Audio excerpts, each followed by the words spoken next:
Two guys either side of 50 with one dream to achieve middle-aged sporting glory. This is the Missing Links Golf Show.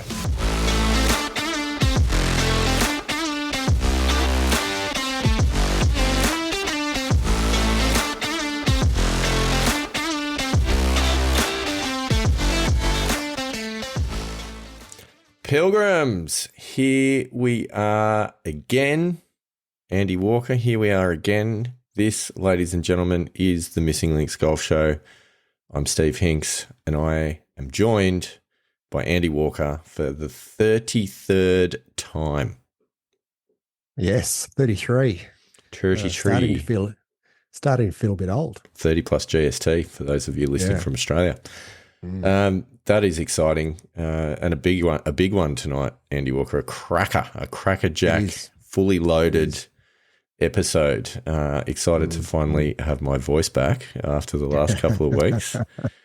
Yes, it was interesting, as we talked about last week. It was an interesting interview that we had last week with Dr. Sasha McKenzie. I mean, look, I had a lot of fun because I got to ask all my questions, but yeah. It was good. So I thought you did an excellent job, Andy Walker. If there was, I don't know if there's an awards ceremony of some sort for podcasting, perhaps you should be nominated for finest interview or something like that. Yeah, I'm not sure about that, but I don't know if there's an Emmys equivalent or an Oscars equivalent for podcasting. I don't know. Actually, we should check that out. Maybe we could be up for best new talent this year or something. Maybe that'd be exciting. Is there talent? Is that what we are? I don't know. I mean, that could be a stretch. We might be pushing it a little bit there. To call us talent. Best new something. I don't even know what's the word. Best new random blokes artist chatting about themselves on the internet. Yeah, I think artist is a bit of a stretch unless you it's right up there with talent. Unless you would have put the word bull in front of it. But anyway, on that. Or actually not on that topic, probably is a better way of segueing. Andy Walker, I've got some exciting news for you and the Pilgrims.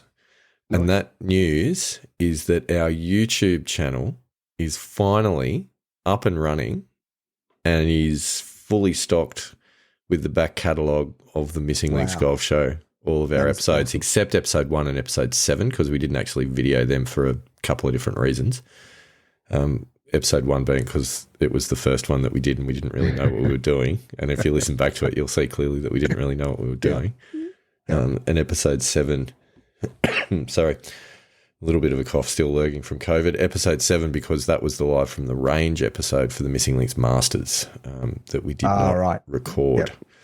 Yeah. But outside of those two, they're all on there.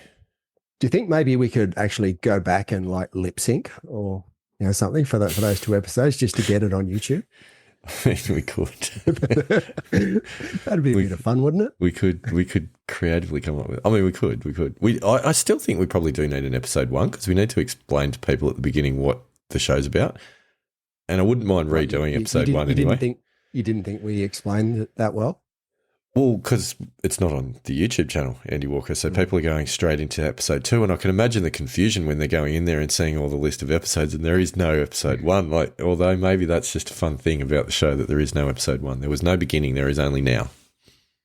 Well, I mean, I did like my explanation, about my meaning of the missing links is finding the links that were missing. So, yeah, that was something best.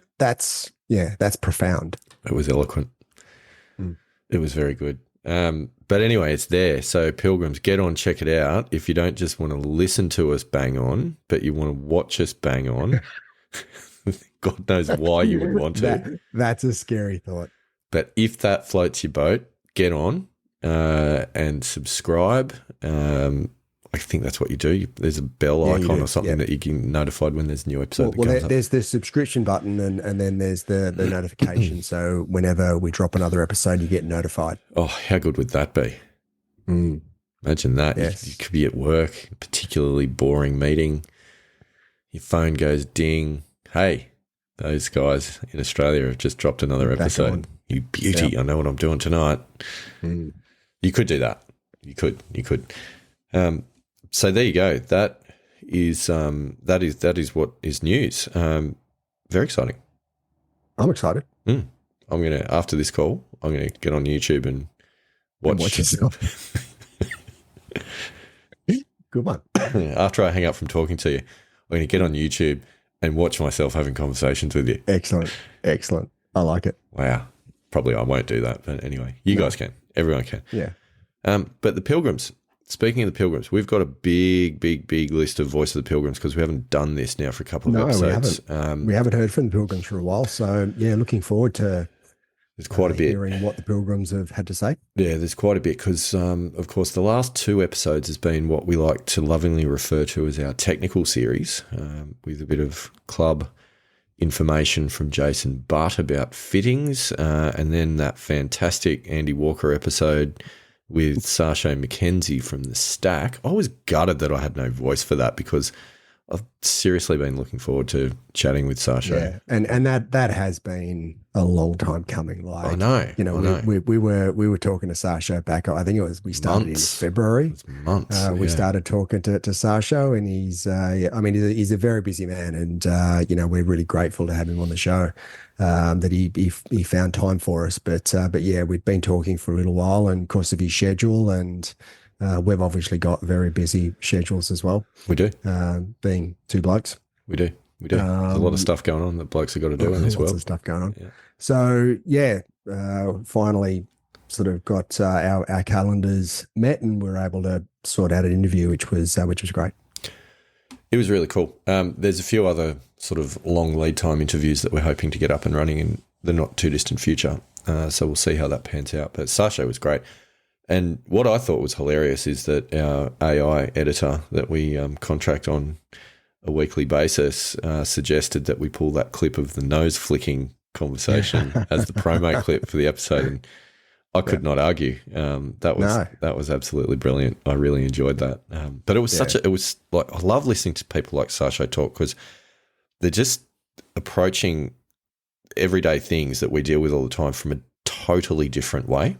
And it's paradigm shifting, which is, I really enjoy that sort of thing. Anyway. Yeah. The other thing that I think is really cool about, and Sasha's got, this this great skill of being able to take a very sort of technical concept and explain it in a way where the vast majority of people understand it. And, that takes a very specific skill to be able to do that. And, to leave all the jargon out and to leave all the technical stuff that people just won't understand and get to a point where you go, this is the information, this is what it's about. So that the other person actually understands what the concept is. And for sure. I found that was, that a lot of the concepts he was explaining last week were really well explained. Like he was able to explain them exceptionally well. No, I totally agree. Really, really good listen. I've got a feeling that'll be one that we go back to once or twice to have a listen to. There's been a few like that. Already have, to be honest with you. Yeah. I did have a trip down to Sydney and during the week and I listened to it on the way back. So, it was very cool. Excellent. So I love that we started doing the Voice of the Pilgrims as an intro segment into the show, and quite often it would get us to about the 10-minute mark before we would then leap into the other topics that we had on the list. We've now kind of evolved into doing an intro into the intro as we're about to approach the 10-minute mark of this show. Yeah. And we haven't yet got to the Voice of the Pilgrim, so we'll get there right now. But before I do that, Andy Walker, a bit more procrastinating. Excellent. I've got some facts about the Pilgrims that I think you might be interested in. Yeah, right. Now, our Pilgrims, as of today, come from 24 different countries. 24? 24. So we've added a couple of countries. I think it was 22, the Richie Benno number. It was. And that was when we, that was when I think we'd added Iceland potentially to the list. Yes. And Spain was around about there as well. Oh, yeah, because I think Spain came into it. I remember talking about Spain. Yeah. Recent additions has been Sweden, Andy Walker. Sweden. Okay. We're quite big in the Scandinavian region with, we've got Sweden, we've got Norway.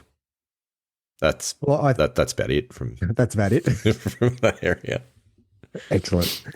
But another new addition to the list, also European, Holland. The Netherlands. Nice. Yeah. Nice. Yeah. So that's very cool. I feel like we need to work on our European languages if we're going to communicate with our pilgrims in that's pretty dangerous, I think. It's very dangerous. So we don't have a good track record on that. No.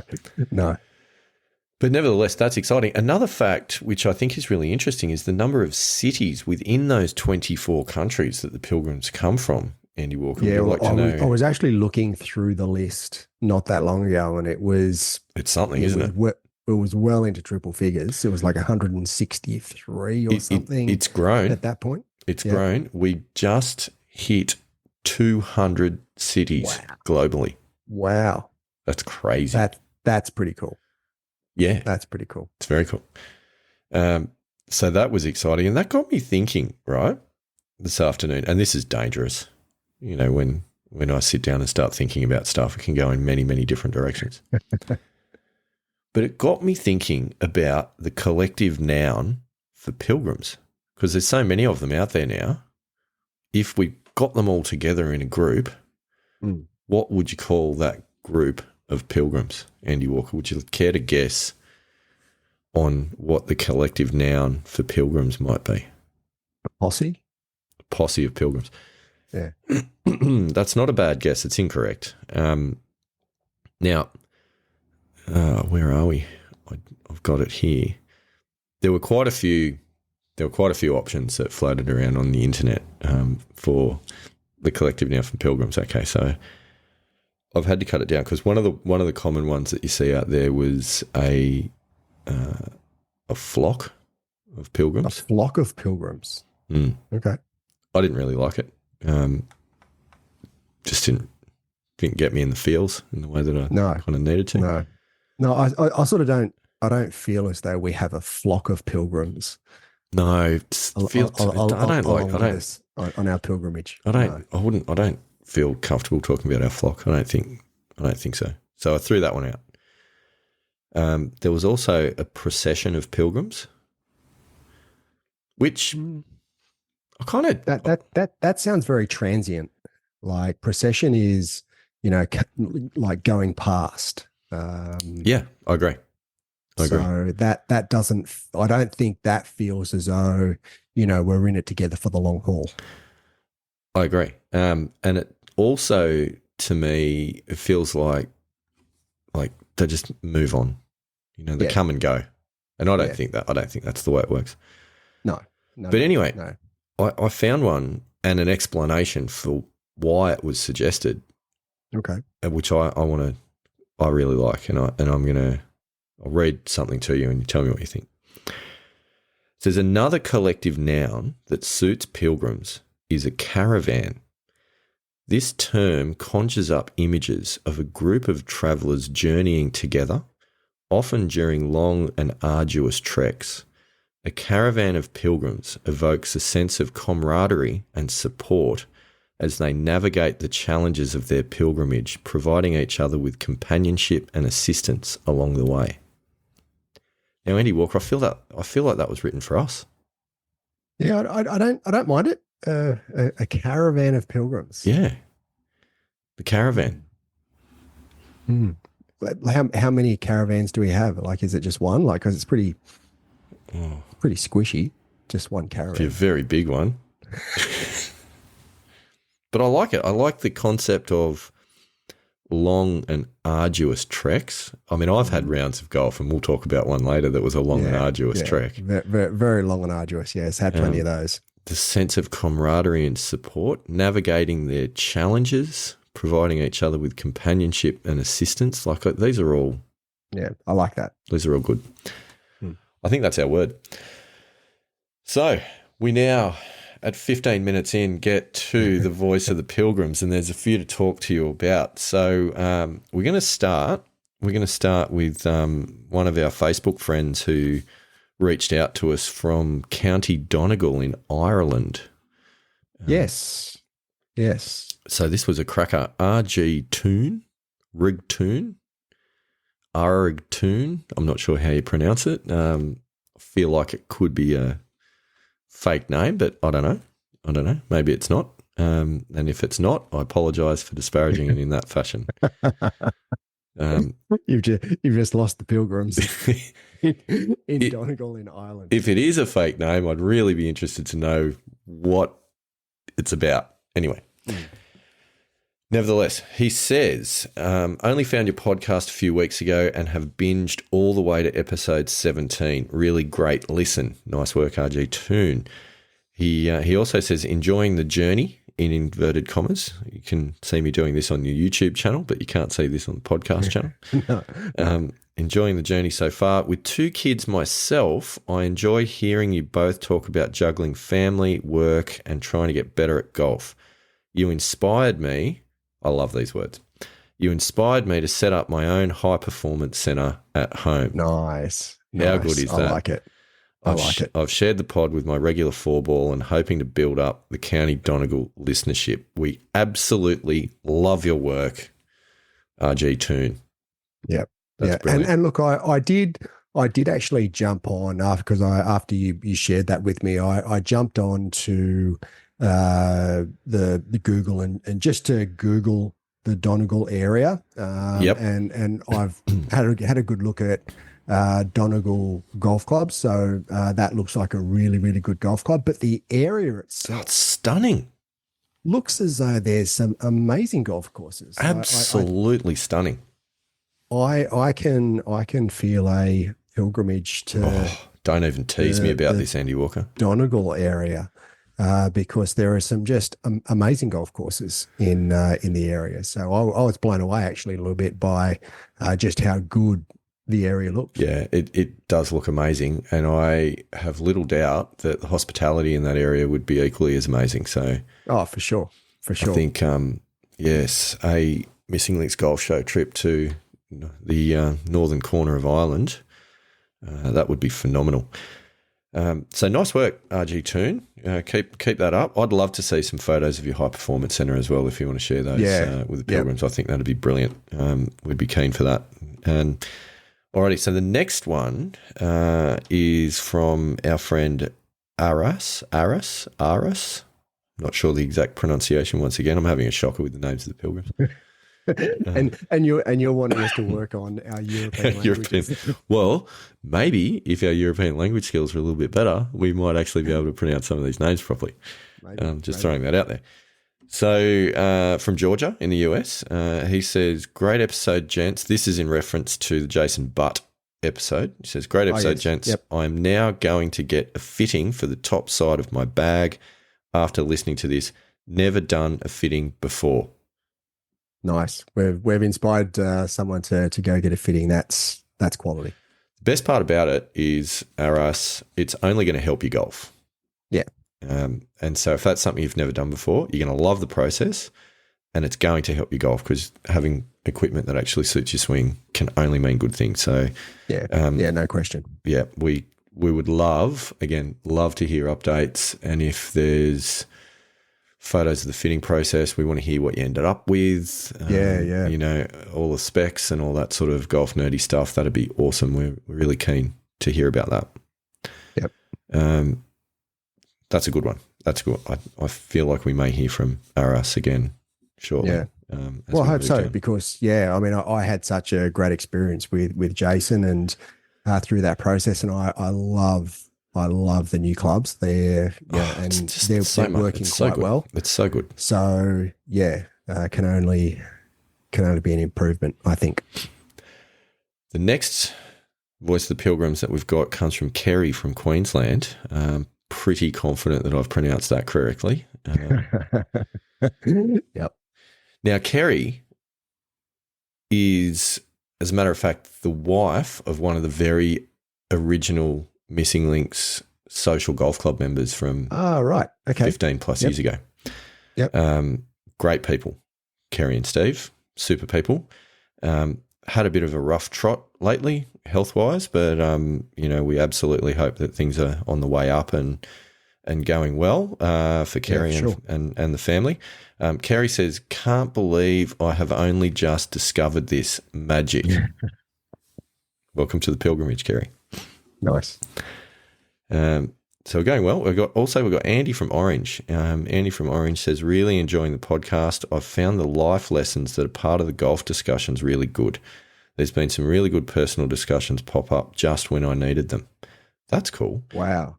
That's an unexpected consequence, right? Of what we've been doing. But I also feel from talking to various people that it's been one of the recurring themes that, as much as surprisingly people like to hear about our golfing exploits, they probably get more out of the stories about just us being humans trying to get through all of the various issues that we face. Well, it's interesting. I was talking to through email through someone that I'm associated with, a colleague, and he's a little bit older than what we are. He's in his 60s, and he was talking about the challenges that he's facing because he's trying to get down to scratch. Never got down to scratch before. He's coincidentally currently playing off 2.2. Ooh, good number. Which is now my new handicap after my recent rounds of golf, which is kind of cool. Mm. But he was talking about the struggles, health, fitness, physical struggles of, playing good golf and keeping it all on track so that you can put a consistent and persistent effort into improving your golf game. Makes a difference. So yeah, that whole physical and mental struggle, it's real. It's real for a lot of people. Oh, it's massive. It's the balancing of time. Sorry, it's balancing of time. It's balancing of all the other priorities. We talked about this actually. The episode with Josh Nichols, obviously we talked a lot about that in that episode. That was really what it was all about. I did also, it's not in the Voice of the Pilgrims, but I had a message from Josh coming back the other night to say that episode, he's received more positive feedback about that episode than any other episode of his podcast. Yeah, right. Okay. That's amazing. Wow.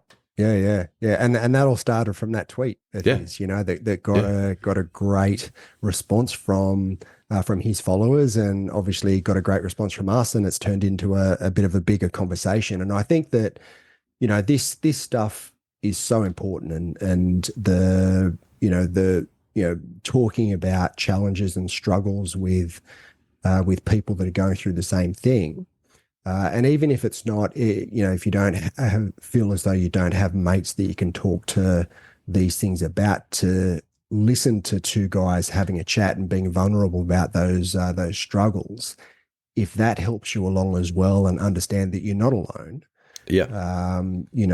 There's a lot of people going through these struggles, and if that can start a conversation, then that's all the better for it.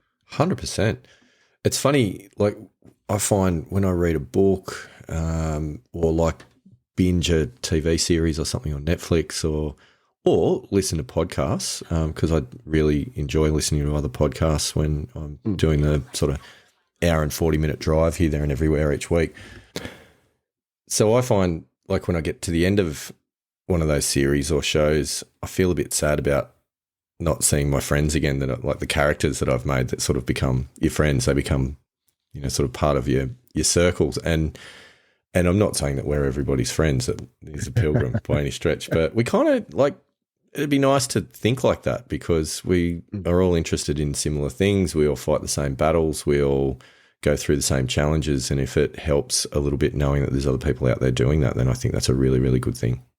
Yeah, absolutely. And look, it's interesting you say that, because, I've got the same thing. And there are certain podcasts that I listen to. And if you take sort of two of the guys we've had on the show, being Josh Nichols and Michael Leonard, I listened to those guys well before we interviewed them. Yeah. But I felt as though I already knew them when I was talking to them, and when we were having a chat and asking questions, it just felt as though yeah, it was just a couple of friends catching up. Yeah, for sure.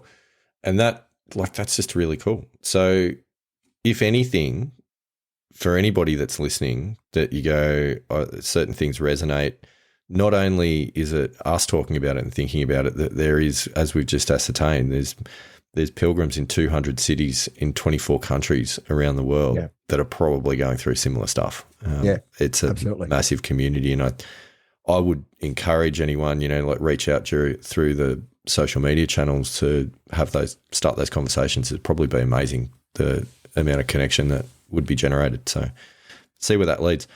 The next one's a bit of a random one, Andy Walker. The next one comes from a guy who I haven't heard from in a long, long, long time, and I never actually knew exactly who it was anyway. Yeah, right. In the first instance, and this is a guy by the name of Flex Wackett. Strange name. Yeah. I'll explain what I know of Flex in a moment, but Flex Wackett says, "Nice to hear you chaps. I know I'm a little late to engage here. Brilliant mic work." Random. Cheers, Flex Wackett. We got that through the send us a text message button in the show notes. Yes. Yeah. I actually did see that come through. Yeah. So who's Flex Wackett? So many, many years ago, there was a message came through on various social media channels from a guy claiming to be called Flex Wackett, the urban golfer. Right. And his profile picture was indicating that he would walk around the streets of whatever city he was from with a 5-iron and a golf ball and a small square of synthetic turf. That's pretty random. And he would play golf up the streets of the city. Wow. Okay. On his own, just for something to do, playing urban golf. Because his catchphrase was, "The world is my golf course." I don't know. I genuinely don't know who this guy is. That is awesome. That's one of the best things I've heard. It's amazing. It's amazing. It's awesome. So Flex Wackett, the urban golfer, the legend lives on. Welcome to the pilgrimage. Welcome to the caravan. Yeah. That's awesome. Don't break a window in the caravan with your urban golf, but I don't know what the par would be for, say George Street. I genuinely don't know. Do you know where Flex Wackett is based? Is it Australia? Or It says Australia, but that's all I've got. Right. That's all I've got to work with. So it could be Sydney, could be Melbourne, could be Brisbane, could be Perth, could be Adelaide, could be Darwin, could be Wagga. I don't know. Love to find out. We want to know more about Flex. We want to hear some of his stories, and I think a little bit of an update from "The world is my golf course." This is such a great line. Anyway, not for a moment though, Pilgrims. I was suggesting that you go out and take the 5-iron up the main street of your town. But if you did, definitely get it on video and share that, because that would be probably leading you into a court case and some sorts of damages claim. But anyway, Flex Wackett, you're a very, very unusual human. The next one, I'm not sure who it's from, but it's through the send us a message button, from Waco, Texas, Andy Walker. Right. Okay. Waco, Texas, Jordan Spieth country, down in Texas. I'm not sure which part of Texas he was from originally, but a lot of good golfers from the Texas region, actually. Anyhow, this, I think, is in response to some of the questions that we've asked about books to read. Oh, yeah. Yep. So some great suggestions here. An American Caddy in St. Andrews. Haven't heard of that one. Worth checking out. Okay. The next one I think you might have read, Atomic Habits. Yes, I have read Atomic Habits. Definitely sounds like an Andy Walker. Well, actually, no, I'll rephrase that. I've listened to the audiobook, Atomic Habits. I haven't actually read Atomic Habits. So I've found that reading, isn't, I don't have a great deal of time for reading, but when I'm in the car listening to audiobooks, that's really my go-to when it comes to books. Yeah. I think Atomic Habits, wasn't that the one where it's saying that you've got to do something 8 times to grain something in as a habit? Was that? I'm not sure about 8. Or am I making stuff up again? It's possible. Yeah. The next one. More than likely. Yeah, it happens. The next one is linked. It is Golf Beneath the Surface. Oh, okay. I know it's a book. I haven't read the book. I haven't listened to the audio book, but I have listened to quite a few episodes of the podcast. It's Dr. Raymond Pryor, I think. I can't remember the name of his co-host, but it's a really good one, actually. It's a good podcast. Yeah, right. Okay. I might tune in and... They did a series. They did a series on habits. Maybe that's where I got the 8 repetitions from or something.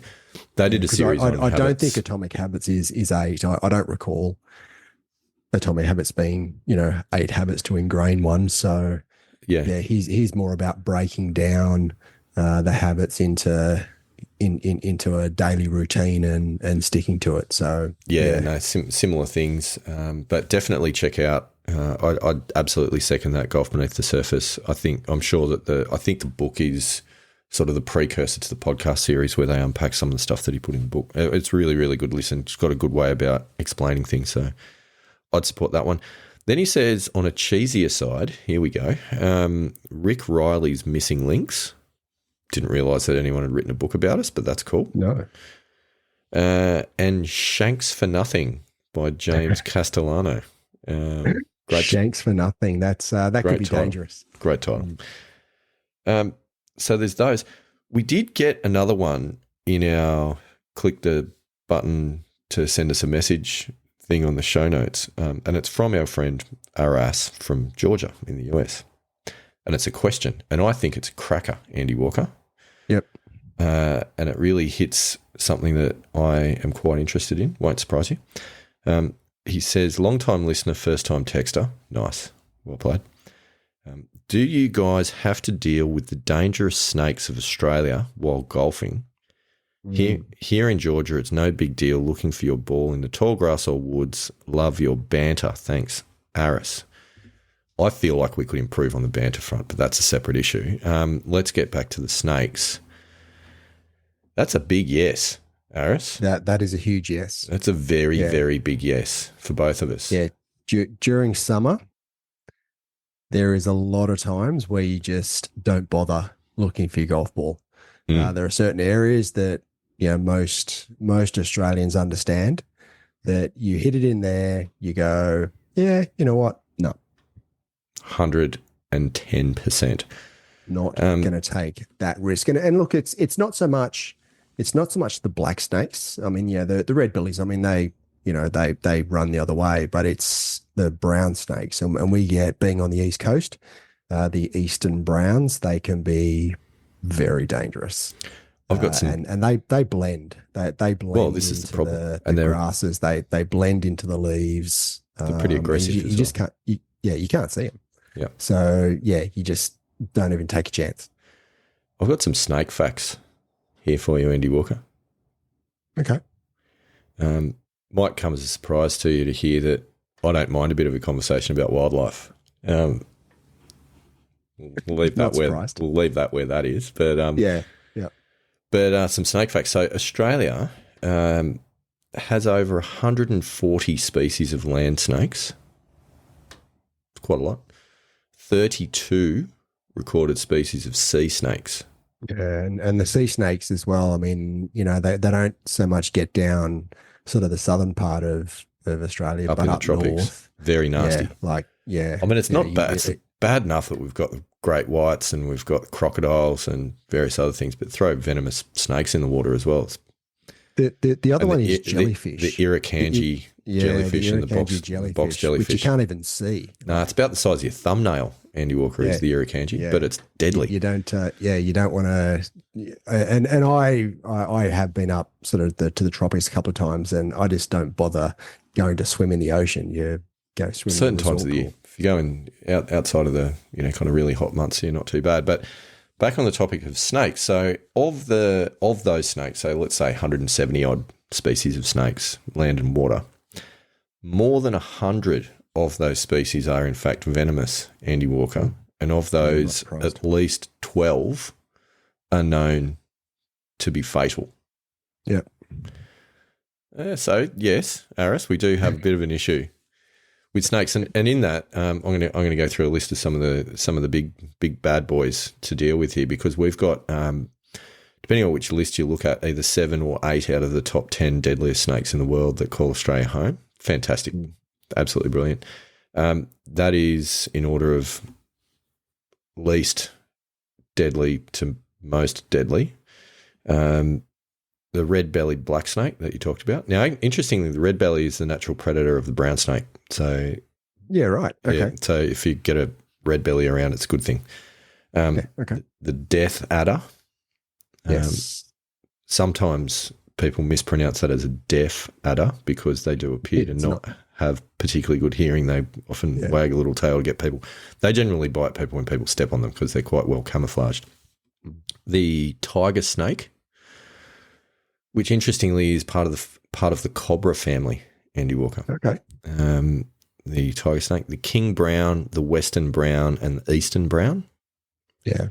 Yeah. Anything brown is not good when it comes to snake. And this is where it's unfair, because in most species, bright colours mean poison. Yeah. But in ours, it's just in Australia, not so bland, much. brown, black. Blend in. Clearly, I'm deadly. Then you move on to number 2 is the coastal taipan, and number 1, which is the deadliest snake in the world in terms of the potency of its poison, of its venom, is the inland taipan, which is also known as a fierce snake. So there you go, Andy Walker. That's fortunately, I'm coastal. I'm not inland. Yeah, the inland taipan, nasty piece of work. I mean, beautiful creatures, absolutely beautiful creatures, but give them a wide berth, ladies and gentlemen. I do have an interesting snake story for you, though. We place that I know you love, Barnbougle Dunes, which is down in Tasmania. Great place. We went down there some years ago now, had a weekend away, fantastic, beautiful spot, but it is one of those places where it's got really long rough, and if you hit the ball in the rough, you just take a drop, lost ball, move on with your life, you don't go in there searching for it. But we played 2 days, had an evening there, we stayed on the course in the accommodation there. We all sat out the front of the cabins there and had a few beverages in the evening. And then we got up and went inside and had a bit of a look later on. Someone had left something outside, and there was a massive big king brown curled up underneath one of the camp chairs that one of the boys had been sitting on all night. Because the thing with snakes, right, like they're cold-blooded animals, so that they draw their body heat from external sources. Yep. So it had been loving hanging around underneath the body heat of old mate that was sitting in the chair. He obviously was oblivious. Yeah. He's got like the 3rd deadliest snake in the world sitting under his chair whilst he's sitting there having a few beers with the boys. Had absolutely no idea about it. Wow. Yeah. Not something I really want to think about too much. So they are about. That's a fact. But you know what? I find where I play a lot of my golf in sort of inland New South Wales, my biggest issue is not snakes, Andy Walker. It's kangaroos. Well, yeah, there are a number of golf courses inland Australia where kangaroos are a potential issue. We have got hundreds of them on our course. They're beautiful. I love kangaroos. They're absolutely beautiful animals. But the males can get a little bit territorial. So here's a story. I can't remember if I've told you this. I might have, so I apologise if I have, but I definitely haven't told the Pilgrims, and it's a good one. So on my course here last summer, it was last summer, and I was getting out and I was practising a fair bit, playing 9 holes after work with daylight savings, all those good things. And there's probably 300-400 kangaroos that call the golf course home. And kangaroos, if you're listening from overseas, they might seem cute and bouncy and fluffy, but Google, ripped kangaroo or muscly kangaroo. They stand about 7 feet tall, and they look like Arnold Schwarzenegger, the big males. Yeah. They're massive, massive units, and they've got talons on them like steak knives, basically. Yeah, they can do some damage. They can. So anyway, we were I've been out on the course, and the way that they tend to live, quite often you'll have a big male with his harem of females and all of their offspring. So he'll win the right to breed and and away you go. Anyway, so going around the golf course, week in, week out, I kept seeing this one particular massive male kangaroo.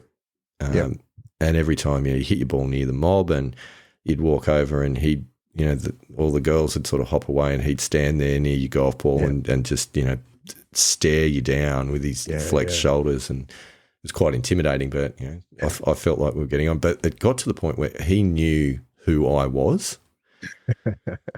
Like I absolutely believe that he recognised who I was. So, so as you were walking past, did you sort of give him a, hey, how you going? Absolutely. I'd have a chat with him. It's all right, dude. Totally fine. Just want to hit my golf ball. That's fine. Look, leave your ladies alone. It's absolutely fine. The tail's a bit long for me. So anyway. So anyhow, I went down to the short game practice area, which we've talked about numerous occasions on the Missing Links Golf Show. Strolled down there for a bit of a chip and a putt one afternoon after work, and beautiful afternoon.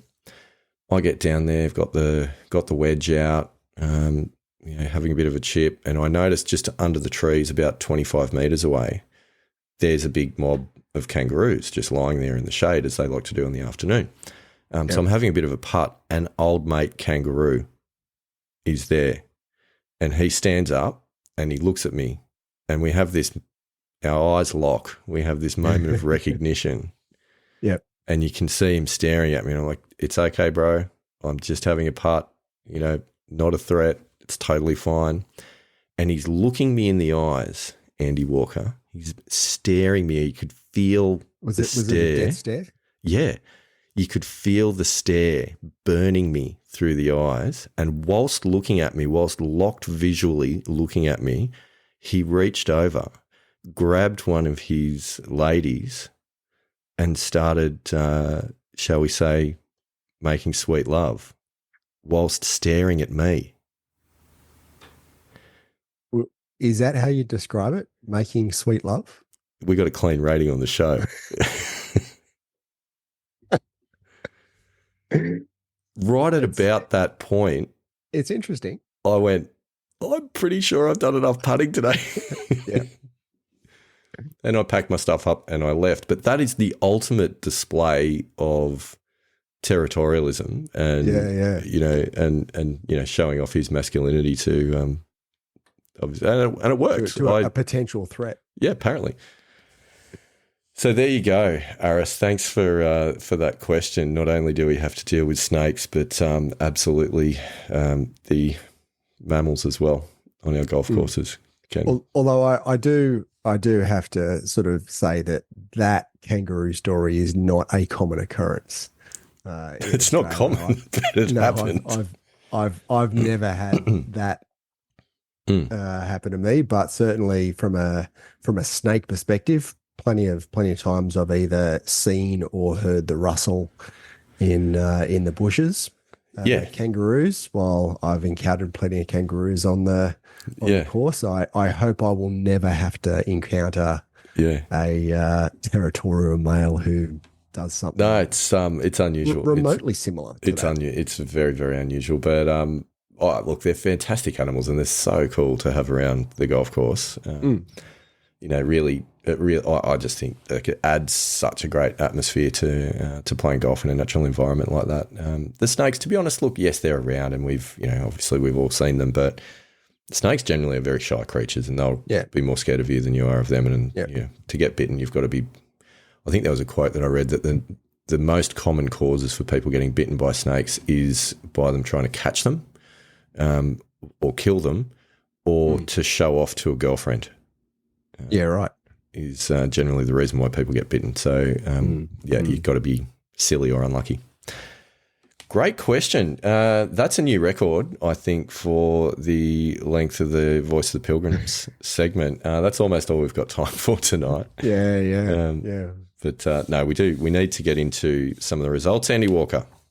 Yes. There's been some stuff going on. Yeah, lots of stuff going on.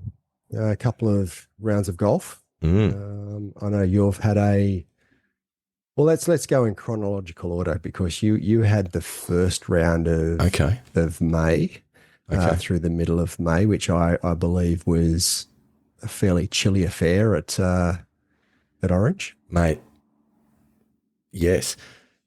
I hadn't had the opportunity to have a lot of golf, so I was quite excited to have a game of golf. Put my name down on the list in Orange. It was sub-zero temperatures, basically, on the real feel or feels like scale. But before I go into too much detail, I did do a recording on the way to the course, as I had arrived at the course. I think I was in the car park at the time. Shall we go to that? I think it gives a good feel for the day, Andy Walker. Yeah, let's have a listen. So enough from me. Let's go to last month me. Is that what we're saying? Yeah. All right. Enough of me. Here's me. Okay. Strap yourself in. Pilgrims, here we are, Saturday morning. I've just got to the course. It's about 25 past 7, and I've got to admit, it is freezing. The temperature at the moment is about 2 degrees. That's 2 degrees Celsius, which is about 33 degrees Fahrenheit. But the feels like temperature is currently -5. There is a very, very frosty breeze blowing, so I'm already cold. I tee off in about 15 minutes. Unfortunately, there's no warm-up net here as well, so this first swing is going to be a bit tight. But anyway, let's put that out of the mind. Let's focus. Today's going to be a good day.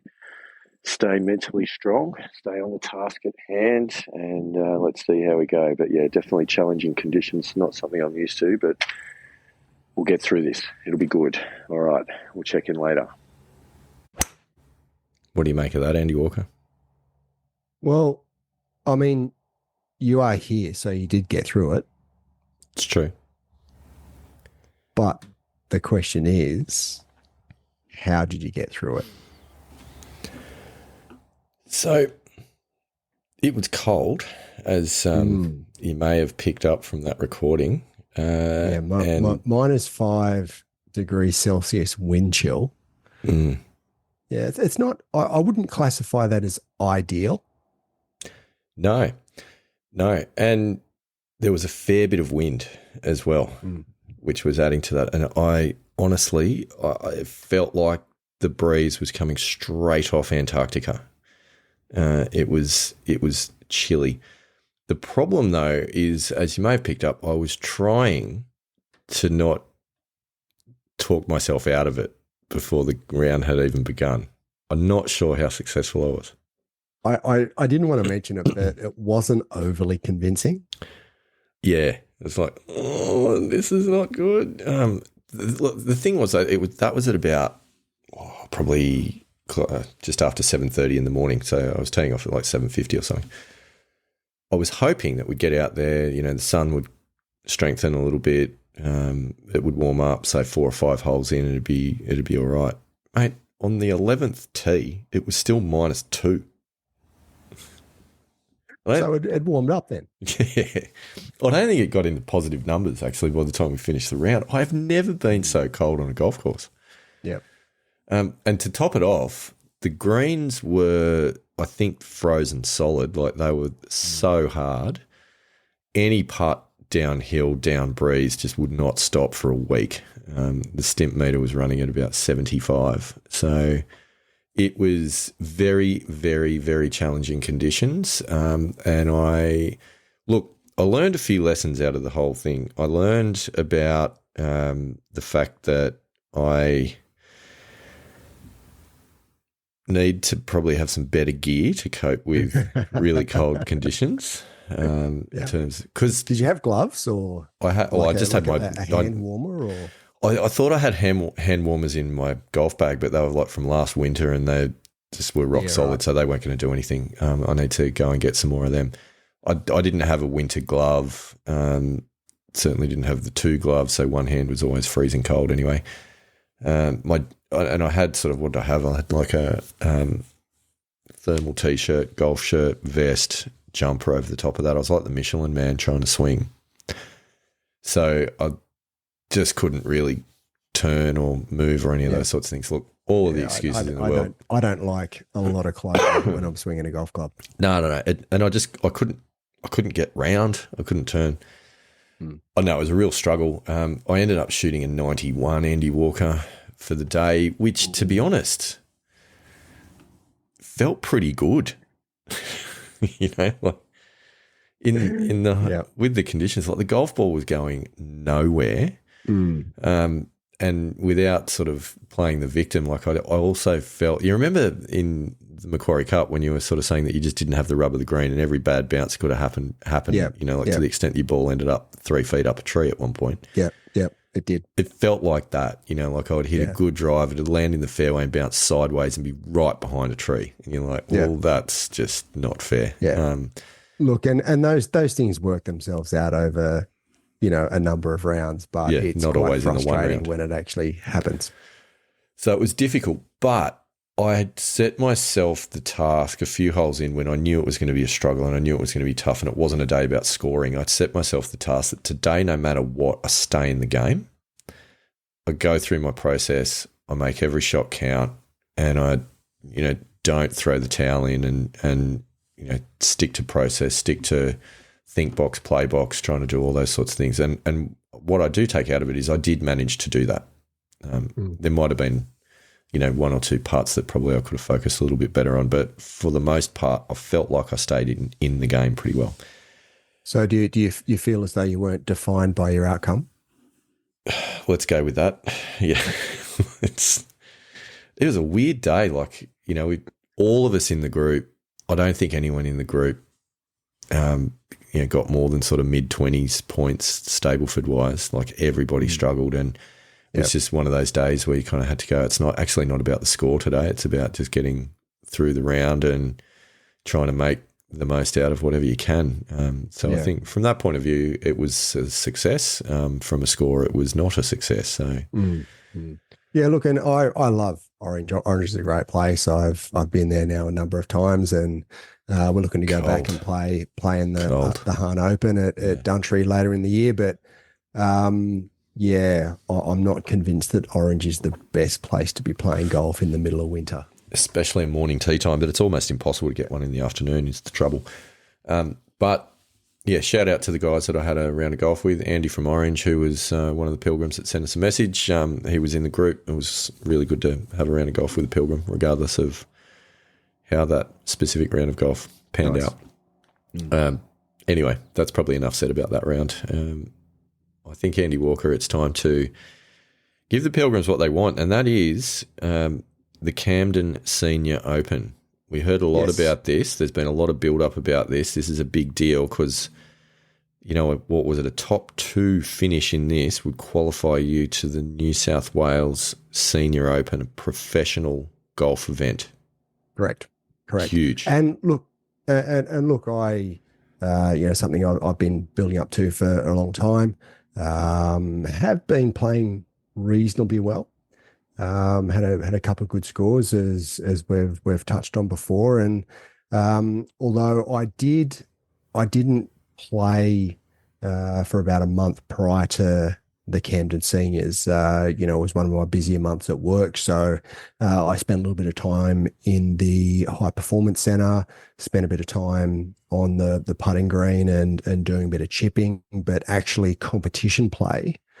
My previous round to that was the 2 under on the 26th of April.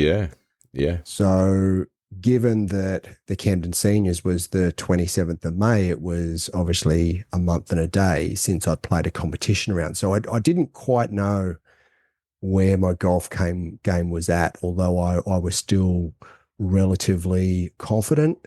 But again, first senior event, not at my home club, tournament conditions. We've heard how I went in my last tournament, the Macquarie Cup. So there was a bit of there's a bit there.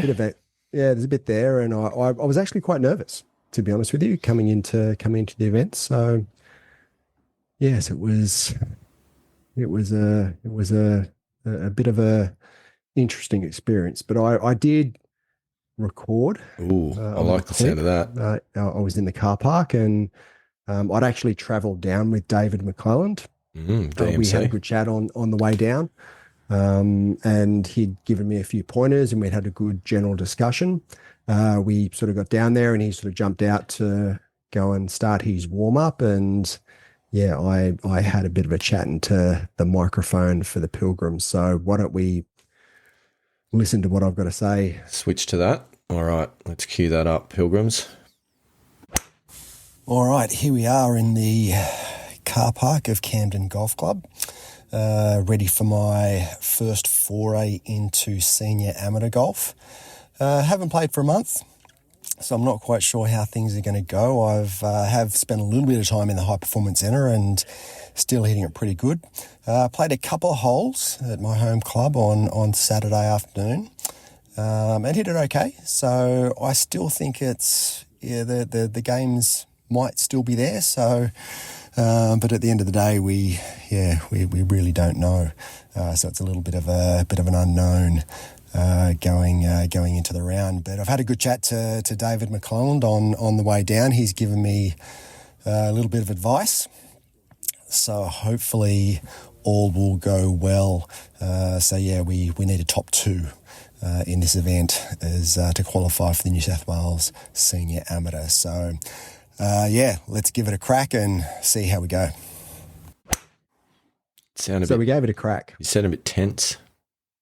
I was actually quite nervous on the first tee, and I did have a bit of a nervous start. I had a pretty easy bogey on the first, which I'd sort of the left started, tee shot just went left, and then my wedge went right and hit a bit of an ordinary chip and a bit of an ordinary putt and tapped in for an easy 5 on the first, and that just got the nerves out of the way. And then on the second, which was a short par 4, I've actually smoked my driver up over the trees to about 50 meters and got up and down for birdie, which then settled the nerves a bit. So that'll calm them. Yeah, that then went, okay, I'm good. I'm ready. I can get in with the flow of the round. So the front nine was pretty steady. So I was even par through the first 8 holes. I'd actually, on the 8th is a par 5. I'd hit a good drive and a relatively good 3 utility iron to just off the front of the green, chipped up to about 8 feet, and I actually hit a really good putt. And I took 2 steps because I was doing the Kevin Na walk in, and it just broke late and caught the edge and missed. But still tapped in for a par, so I was even par through 8. And then we get to the 9th. Yeah, 9th hole was quite a lengthy par 3 up the hill into the wind. Pulled out my 3 utility iron, and I have to say I made my worst swing of the day. Oh, no. On that tee, and it went low left, probably about 150 meters, and sort of ping-ponged in between the trees along the left-hand side of the ninth. So it's not ideal. No, and this was, and if we talk, what we talked about with Sasha about my wedge play, and I had a couple of shots with my wedge play which weren't ideal, and the next shot with my 58 wasn't a particularly good shot. I was sort of on a bit of a loose sort of bark and stick lie and just went straight under it, and then didn't get up and down for my bogey. So that was a nice double bogey 5 to make the turn at 2 over. That's a shame, but did you pull it back on 10, Andy Walker? Well, look, I because we're practicing acceptance, I thought, okay, we'll just get that out of your mind. That's done. Nice. Wanted to just move past it. And U9, there have been a couple of times where I'd finished relatively strongly. My 2 under round, I know I'd had 3 under in the last 5 holes, so I was pretty confident that I could pull it back somewhat. I probably hit my second worst tee shot of the day. Oh, no. On 10. This one, it went straight right into the trees. I did actually have a shot through the trees to the left side of the green. Of course you did.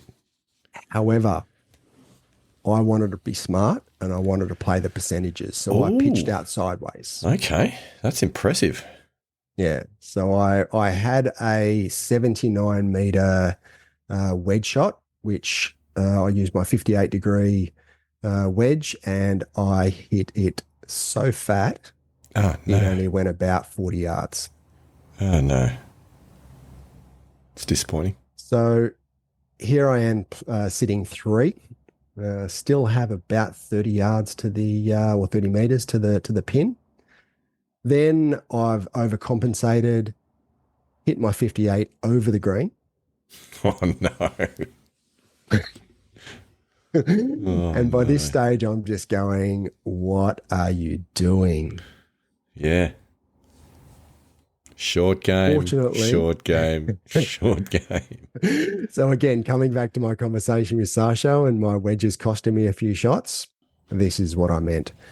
However, fortunately, I wasn't too far over the back of the green. My 50-degree wedge, I just pitched it down to about a meter and I hold the putt, but it was a double bogey 6. Great double So bogey 9 save. and 10, double. 4 shots in 2 holes. 4 over. So I was pretty disappointed by that, obviously, but again, I wanted to stay in the moment, wanted to finish strongly. Yeah. Wasn't sort of sure where I was. I thought probably my chance of qualifying for the New South Wales Senior Open had gone. However, I thought, okay, we'll just stick with it, shot by shot. Let's see how you go. Made a good par at 11. On 12, short par 4. Was only about 260 meters to the front of the green. Had been hitting my driver really, really well. So I thought, look, what I'm going to do, I'm going to try and sort of knock this onto the green. Swung probably a little bit too hard, and I hit it about 50 meters right into the water hazard. It's not ideal. No, wasn't ideal at all. In fact, the water hazard was on the 13th hole. Oh, wow. It was, I'd hit it up over the trees into the water hazard on the next hole. Oh, God. So I took a drop. I had 101 meters to the flag. I felt as though I hit a pretty good shot, but it came up short. So again, having to get up and down for bogey. Hit a reasonable pitch with my 58, maybe 2 meters past the flag, and made the putt. Great bogey save. You've had a great double bogey save and a great bogey save, so that's at least your putting's keeping you in it. Yeah. So what's I'm 5 that? You're over. now 5. Oh, Yeah. And I'm thinking, I was pretty disappointed, but again, I just wanted to stay in the moment. My goal was to come through the last 6 holes at no worse than even par. So I wanted to finish no worse than 5 over. So on 13, because of my last tee shot, I wasn't overly confident, and there were sort of trees up the right and water down the left of 13. So I took my 3 utility iron, hit a pretty good shot down the left-hand side of the fairway. Then I've probably hit my best shot of the day. I hit a 6 iron to a foot. ooh. Tapped her in and made birdie. So back to Beauty. 4 over. Everyone loves a tap-in birdie. Yeah. Hit a really good drive down 14. Bit of an ordinary 7 iron to just left of the green, but got up and down for par. So still 4 over. Hit a great drive down 15. Hit a really good 9 iron to about 2.5 meters and binned it. Nice. Back to 3 over. 3. Oh, this is good. This is And I'm promising. thinking, okay, let's just keep this going. On 16, it's a par 3 over water. I hit it just to the left-hand side or just into the left fringe. I was able to putt.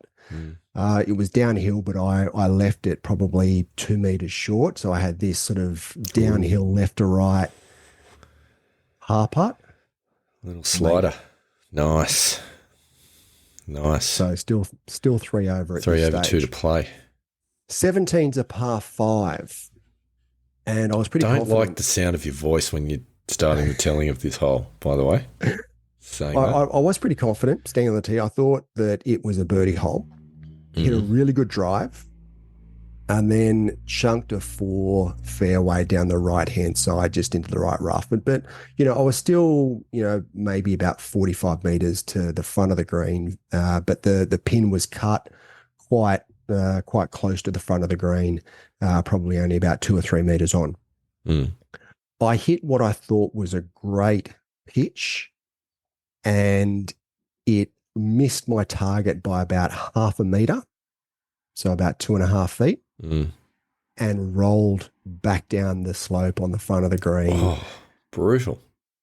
Yeah, so I was still able to putt though, putted up to around about 1.5 meters and had this left to right sort of snaking putt, and I just didn't hit it hard enough and missed it, tapped it in for bogey. Shame. So back to 4 over. 1 to play. Stood on the 18th. Now the 18th is a short par 4. It little bit of a dogleg left, and there's some pretty tall trees on the corner. So I've decided to do the aggressive line and take driver up over the trees. Of course, I felt as though I needed to make birdie or better to be able to give myself a reasonable opportunity.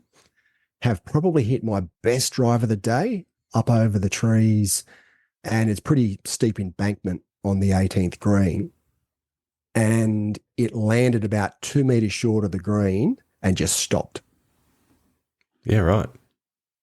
However, I pitched up to about 2 feet, made the putt for birdie. Nice. 3 over. 3 over. It's a good effort. So I didn't really expect 3 over. Top 2 spots go through. Yeah. I wasn't overly confident, I have to say, coming into the clubhouse.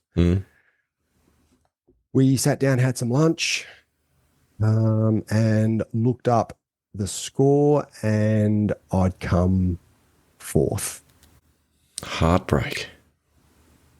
So 1 over was tied for the lead. So the guy that won, there wasn't a playoff. So the guy that won on a countback. Right. However, the other guy, the runner up, he obviously got the second berth in the New South Wales Senior Amateur. One of my playing partners shot 2 over. And then there was probably 5 or 6 guys who shot 3 over. However, I was of course I'd had a pretty good back nine. I was at the top of that leaderboard when it came to countbacks, the tie for 4th. So I ended up winning the net though. So but net score didn't get a qualification into the New South Wales Senior Open. It's a good effort though. It's an amazing effort. Well done. So look, I was pretty happy at the end of the day. Look, I made some mistakes, and my wedge play wasn't particularly good. Those 2 double bogeys, 9 and 10, they really killed me.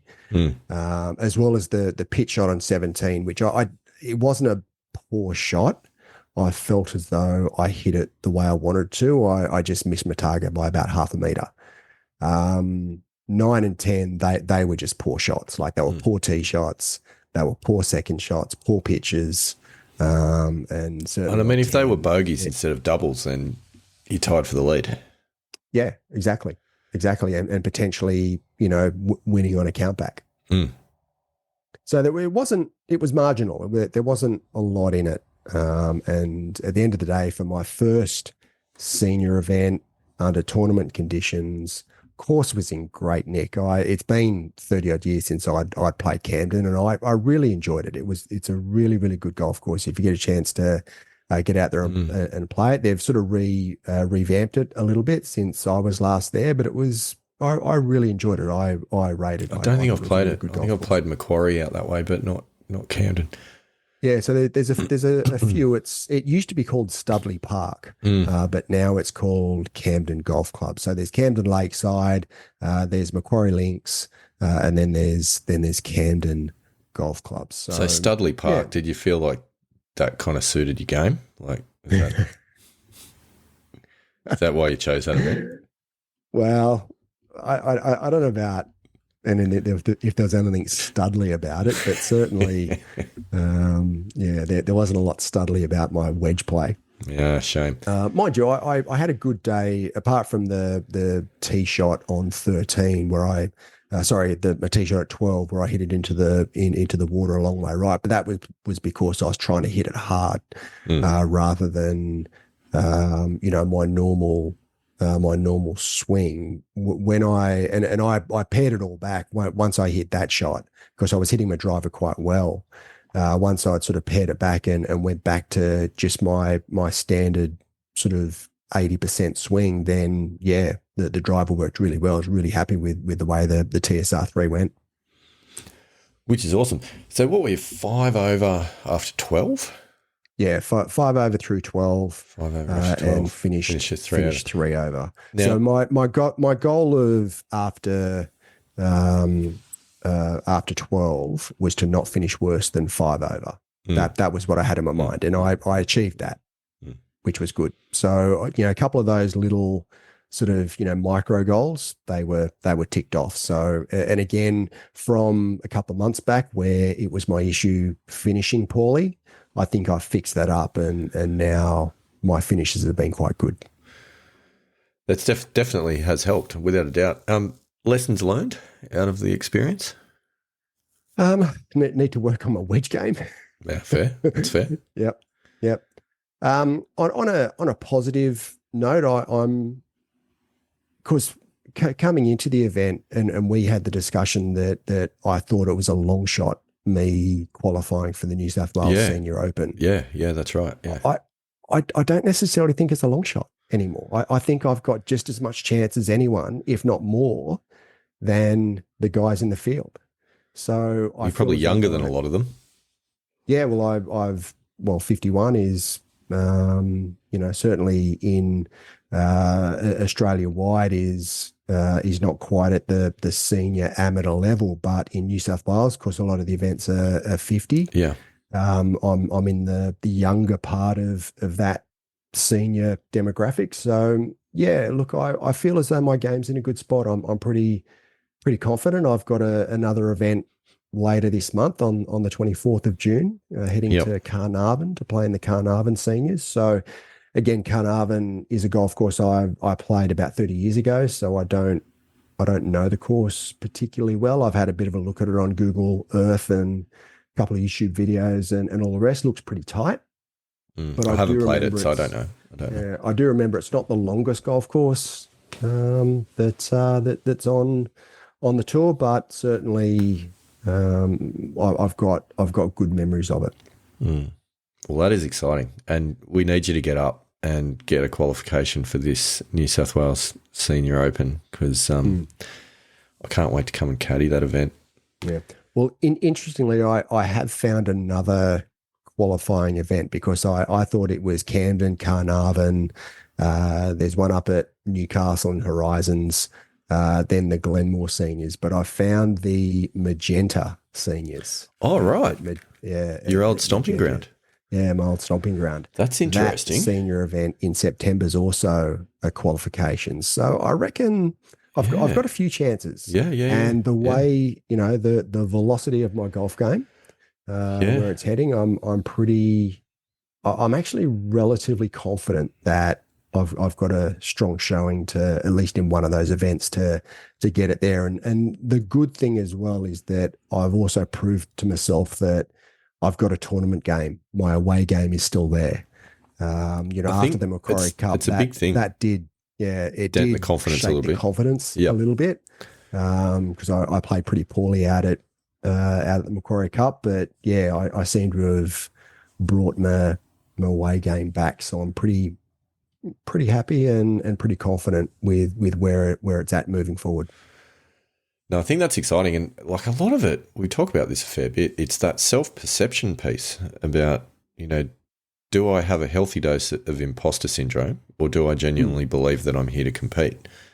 And I think once you click that, which you've done now because you've put yourself in a situation where you could have won the event, like once you see yourself in that lens, that mentally changes the game completely. Yeah. Yeah, absolutely, 100%. And that's where I feel like I'm at. I mean,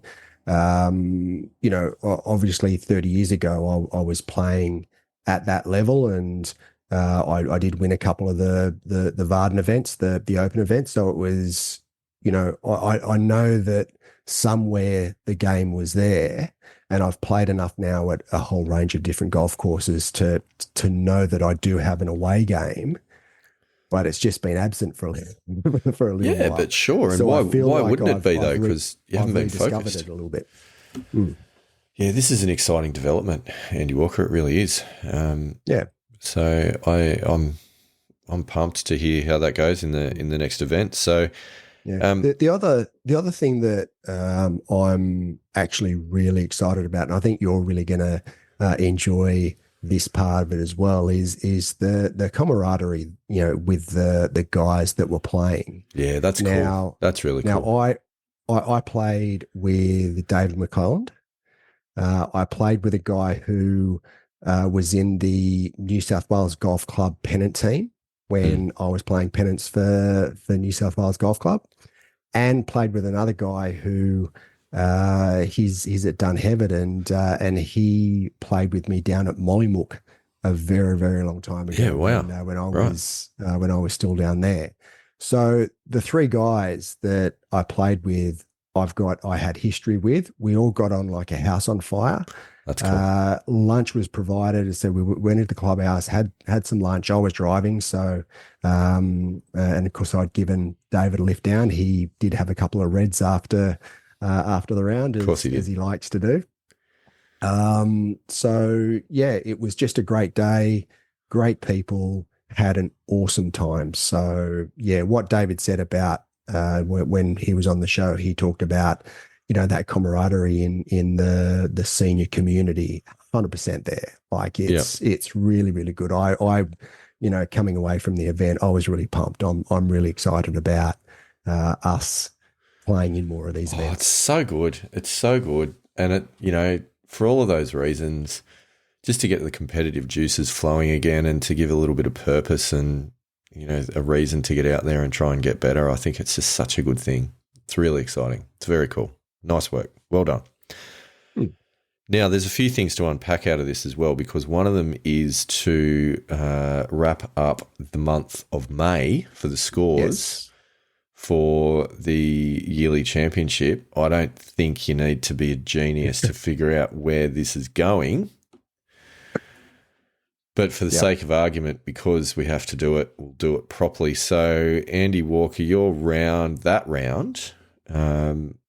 was a gross differential of 2.8, which was against a handicap index of 2.5. So that was a minus 12% variance for you. Now, you did have another round as well, which we probably don't need to go into detail on, but that was another round that you had a differential of 5.2 against your new handicap index of 2.2. So that was actually minus 136%. Mm-hmm. So you can see how quickly things swing positively and negatively with a handicap as low as what you've got at the moment. My round on the 18th, playing off a handicap index of 8.4, somewhat embarrassingly, but we've been through this, was a gross differential of 20.4. Ouch. Worst round of the year. That was minus 143%. But this I will say, when you were on the 13th tee and you were sitting at 5 over and you set yourself the mini target of not getting around worse than 5 over. Yep. If you'd have shot 6 over, so if you'd have gone 1 over on the way home from 13 onwards and shot 6 over, I would have won the month. Wow. Okay. Lucky it's an 18-hole game. And that's not how I finished. So what you didn't realise at the time is that you were legitimately in a ding-dong battle for the month of May at that point. that would have added an extra layer of flavour to the whole thing as well, I think. Yeah, because to be honest with you, I hadn't really looked at it. Of course, I knew your round wasn't great. Yeah. I hadn't really thought about it too much. And I thought I could potentially shoot maybe 9 or 10 over and still win the day, but that's not necessarily the case. No. And the funny thing is, like, I hadn't said anything to you, but I had this sneaky suspicion in my mind that you were going to shoot a 6 or 7 over in this tournament, just being tournament conditions, and that I was going to sneak over the line and win the month because I'd done the maths in advance and I knew what you had to shoot. Because of all of the reasons that I've been complaining about, the fluctuation on variation with such a low handicap is enormous. But apparently it can work in my favour as well as it work against me. So anyway, there you go. Bit of fun for the Pilgrims. So you now have a 12-3 lead, Andy Walker, as we finish the month of June. And current leader in the bonus 4 points of best round of the year. Yeah, so we're starting to get to the situation where I'm going to have to win, not just a month, but the rest of the year. Otherwise, it's good night, Charlie. That's bad. That's like getting a 11 and 8 touch up, 10 or a 10 and 8 touch up. 11 and 8 would be a bit of a challenge, but I'd rate it. Well, in 18 holes it would be. Yeah, but it feels a bit like that at the moment. It can't be a clean sweep though, because I did win January. That is true. That is true. Which is good. We'll get there. It's okay. The tide will turn. Hang in there. So there you go. So what's next, Andy Walker? I think that's quite a lot of update for where we've gotten to so far. But what's next on the calendar? And certainly for me. So I've picked up an injury. So which isn't ideal. So I'm # turning point. Yes, currently resting. I sort of felt it on Monday in the Camden Seniors. And then we just talked about my second round of golf, which was two days later on Wednesday at Castle Hill Country Club. I felt, and what it's ended up being is on my right side, the lower part of my lat muscle. Something's happened there, and I've got some sort of soft tissue damage around the bottom of my ribs on my right side. So been to the remedial masseuse, been to the chiropractor, got another remedial massage tomorrow. Nice. Just resting at the moment. Feels much better than what it did last week. It actually really impacted me on 17 and 18 at Castle Hill. It was really sore, and it really impacted my swing and therefore my finish at Castle Hill. But I'm hopeful that the rest of the week taking off, and then maybe on Saturday or Sunday I might try and swing a golf club again in the high performance centre just to see how it's going, and I'll have 2 weeks to prepare for the Carnarvon Seniors. So next week will be about practicing again, getting a swing back, making sure it's all still there. Have a comp round at my home club the following week on the Tuesday, and then the following Monday, the 24th, Carnarvon Seniors. It's exciting. What about yourself? Well, I do have a comp round booked in for this Saturday, this weekend coming. So that is exciting. Long weekend in Australia as well, which is even more exciting, to be perfectly honest. So I'll be getting out on a Saturday afternoon. Got an afternoon tea time, which is good. Running around Dubbo Golf Club, so that will be nice. Fun. Yep. Hopefully be a bit warmer than your last. I would imagine so. Yep. Hopefully. The weather forecast is not brilliant. There's a chance of showers, but I think it's looking like it's clearing. There's probably more rain likely on Thursday or Friday, not so much on Saturday. So I think it should probably be all right, particularly playing in the afternoon. So anyway, I'm looking forward to that. That'll be good. Just a Stableford or Stableford, medal day? No, it's just Stableford day. Okay. So, but anyway, that'll be a bit of fun. So we'll get out and test out a few things. I've been in the high performance centre a fair bit lately, and honestly, I feel like my ball striking, with the exception of the photo that I sent you earlier this afternoon. Yeah, I was going to say that photo wasn't a particularly good ball strike. No, it wasn't. Which direction did that go? It actually went straight. I did it? Yeah. Wow. It's a freeze frame of a video, which can sometimes be a bit misleading. hosel. It looked very, very hosel. It sounded fairly hosel as well. I reckon I've got it square on the hosel. Yeah, so right. it's still gone straight. Yeah, nice. But honestly, like I feel like I am hitting the ball in the high performance center so well. One of the things in my last round that let me down a little bit was driving accuracy off the tee, and I've been playing around just with a little bit of spine tilt in the setup. Yep. And again, I feel like that's done two things: giving a bit more of a positive angle of attack to hit up at the ball to help get a bit higher ball flight, a bit more distance with the driver. That'll be interesting to see if that pans out. But I feel like doing it as well has created a little bit more of an in-to-out path into the ball. Yep. So potentially, because my misses were really block fades in the last round, so it may do something with that. I haven't had a chance to get out on the course and actually see how the ball flight looks, and I won't get a chance to do that before the comp. So my bubble could burst very, very quickly, depending on how that pans out. But it feels like that's a bit of a strategy. Yeah, and look, certainly with your driver, that tilt, that body tilt, will certainly help in making sure that your point of impact is after the lowest point of your swing, which it needs to be with the driver. So different with your irons, but with your driver. Yeah, I wouldn't try it with any other club. Yeah. It's certainly you need to be past your low point of your swing with a driver for the ideal impact. So definitely body tilt. I reckon that'll work quite well. Yeah, so that'll be really interesting to see how that goes. And of course, putting and short game. I really haven't had too much of a chance to get out and do anything over the past week or two, due to the COVID situation. But that's now moved on. So yeah, we'll see how that pans out. But that'll be fun. So hoping to get a good round in. I kind of feel like it's close. Yep. Do you feel like it's due? Oh, I wouldn't say due.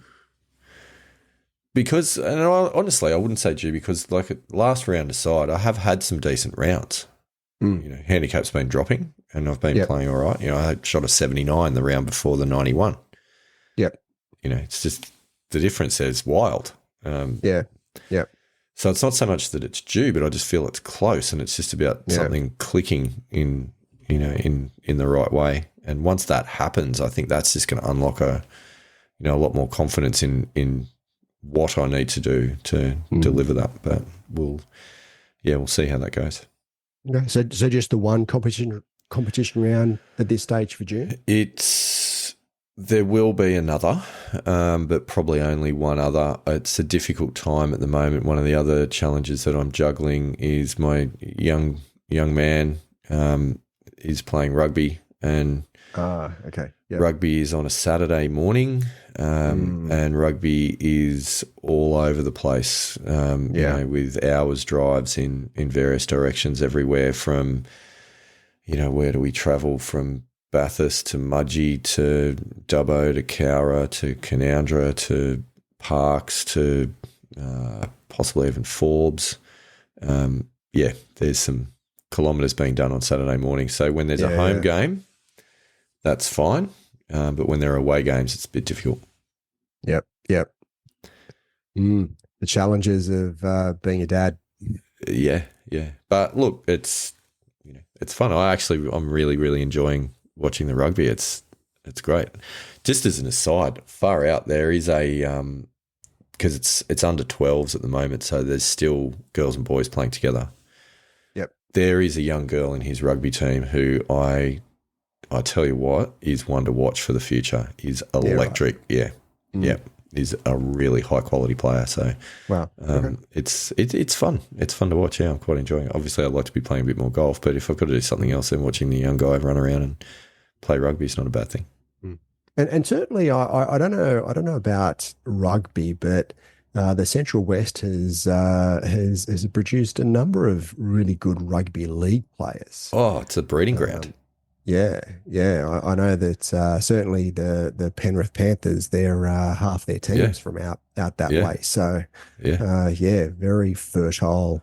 Breeding ground for the rugby codes. There's a huge sporting culture in Central and Western New South Wales, massive, and that's the central thing around which a lot of the communities gather, and it's where the under 12s, go down, and what is quite nice, they go down for training. The parents will tend to go down and prop the bar up whilst the kids are running around for an hour and a half of training, as they do. It's quite a social environment. It is nice, but really good people. It's a lot of fun. So, we covered it in the Josh interview. It's not about competing priorities. There are multiple things that I'm fortunate to have to put time into that are all good fun and I really enjoy. Yep. So I'm not looking at that as a challenge to golf, but it's just a challenge to find enough time to play golf. Yep. In the right ways. But those opportunities will come. We plan in advance and we'll make it all work. Nice. Yeah, so that's about it, Andy Walker. Is there any other discussion topics that you got on your list? No, that pretty much was. It's a lot there, isn't there? So, it's huge. It's massive. Sorry, Pilgrims. So we've really got ourselves carried away with talking about snakes and kangaroos. Nothing like a bit of wildlife on the golf course. Yeah. No, it is good fun. But with that in mind, we would love to hear more from you. We'd love to see. I want to see some photos of this high performance centre in County Donegal Island. Yeah. You know what? I'd love to know a bit about what your Pilgrims have got in your bags, what clubs you play. Certainly, Aris, stories from your fitting would be magnificent. Bit of sharing of information about what you play. Some photos of your courses. That'd be amazing. See the environments that everyone's playing the game in. So get in contact, find us on Facebook and jump on there and, drop some information on there about what's going on in your own golfing world. That's the Missing Links Golf Show on Facebook, Missing Links Golf on Insta, TML Golf Show on X, formerly known as Twitter, and now, excitingly, the Missing Links Golf Show channel on YouTube, Andy Walker. That is very exciting. Huge. Anywhere else? You can email us, Missing Links, the Missing Links Golf Show @gmail.com, or there is good old click here, press this button to send us a text message in the show notes. Give that one a go as well. If you do that, though, bear in mind one thing: we can't reply to those messages because we don't get your mobile number. And also, if you don't put your name in the text, we don't know who you are. We just know where you're from.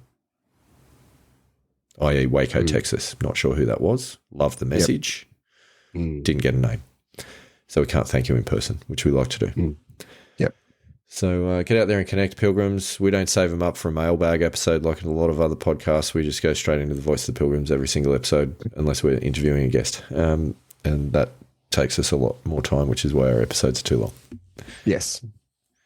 With that in mind, Andy Walker, what else you got? Well, I think there's only one thing left to do at this point of the podcast, which is what we normally do. Which is? Rock out, Pilgrims. I like it.